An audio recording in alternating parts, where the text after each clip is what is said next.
জীবনের অনেক শখ ছিল যেরকম একটা টাল ভরা পুঁইশাক গাছ বানাবো, কিন্তু আফসোস সেই স্বপ্নটা কোনোদিন পূরণ হলো না। ছাগলে খেয়ে যায়, তারপর হয় না। আর আজকে পরের বাড়ি এসে পুঁইশাকের টাল দেখে আফসোসের জ্বালায় বাঁচি না আমি।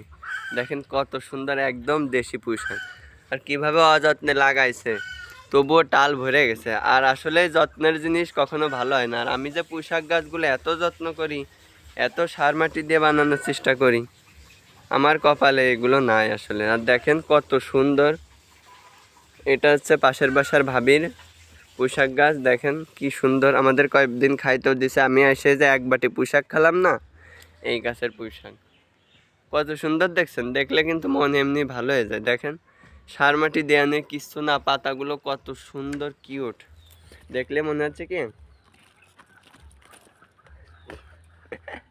দেখলে এমনি খাইতে মন চায়। হ্যাঁ,